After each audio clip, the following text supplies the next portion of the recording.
اب سنیے میرے عزیزوں، مدینے میں ایک صحابی ہیں ابو دحداح، اللہ اکبر، کبھی میں پڑھتا ہوں تو حیرت ہوتی ہے۔ ابو دحداح مدینے کے اس صحابی کا نام ہے جن کا باغیچہ پورے مدینے میں سب سے مشہور ہے، ان کی کھجوریں سب سے مہنگی کھجوریں، اوالی مدینہ آج بھی مشہور ہے، جہاں کی اجوا کھجوریں بہت پسند کی جاتی ہیں۔ ابو دحداح کا باغیچہ بنا ہوا تھا، بڑا خوبصورت تھا، لوگ مثال دیتے تھے، تعریفیں کیا کرتے تھے، ابو دحداح کا باغیچہ مدینے میں سب سے قیمتی باغیچہ ہے۔ ابو دحداح حضور کی بارگاہ میں آتے ہیں، کہتے ہیں یا رسول اللہ صلی اللہ علیہ وسلم، اگر میں اس ایک درخت کو خرید۔ السلام علیکم ورحمۃ اللہ وبرکاتہ۔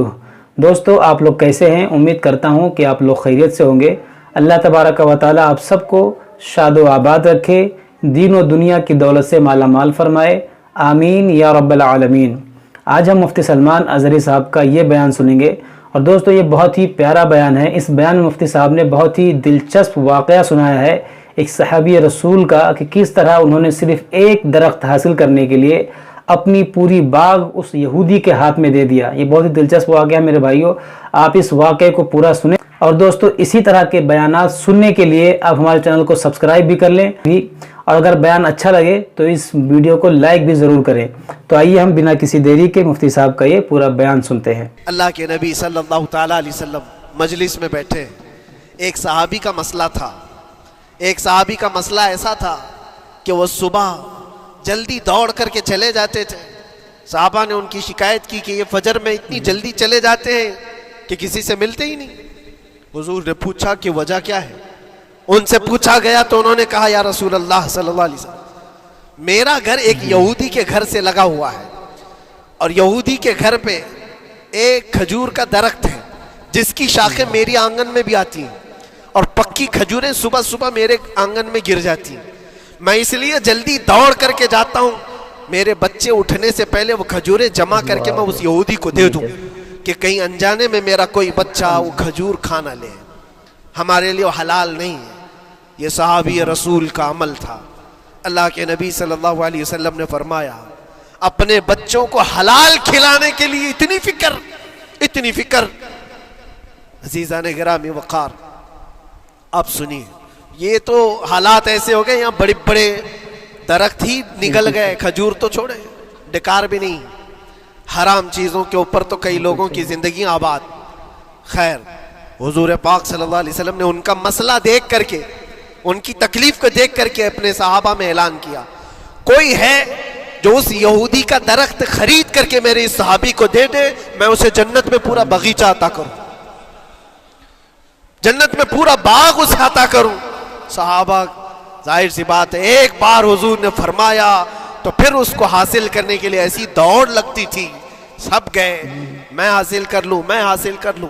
اب اس یہودی کو منانا تھا کہ تو ایک درخت جو ہے اپنے پڑوسی کو بیچ دے، آنگن میں اس کے ہے، بیچ دے۔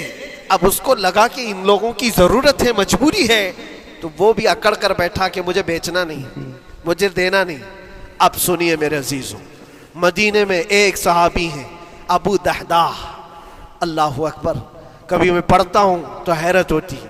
ابو دحداح مدینے کے اس صحابی کا نام ہے جن کا باغیچہ پورے مدینے میں سب سے مشہور ہے، ان کی کھجوریں سب سے مہنگی کھجوریں، اوالی مدینہ آج بھی مشہور ہے، جہاں کی اجوا کھجوریں بہت پسند کی جاتی ہیں۔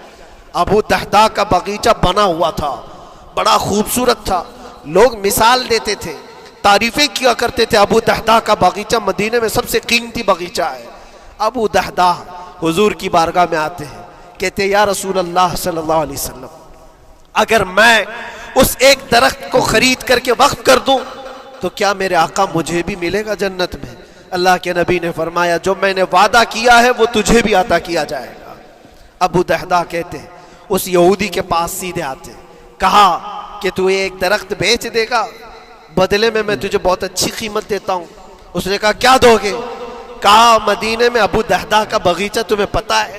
اس نے کہا ہاں جانتا ہوں، نام بہت سنا ہوا ہے۔ کہا وہ پورا باغیچہ اس ایک درخت کے بدلے دے دیا جائے گا، ایک درخت کے بدلے دے دیا جائے گا۔ اس یہودی نے کہا کیا مذاق کر رہے ہو؟ یہ کیا مذاق ہے؟ میرے آنگن میں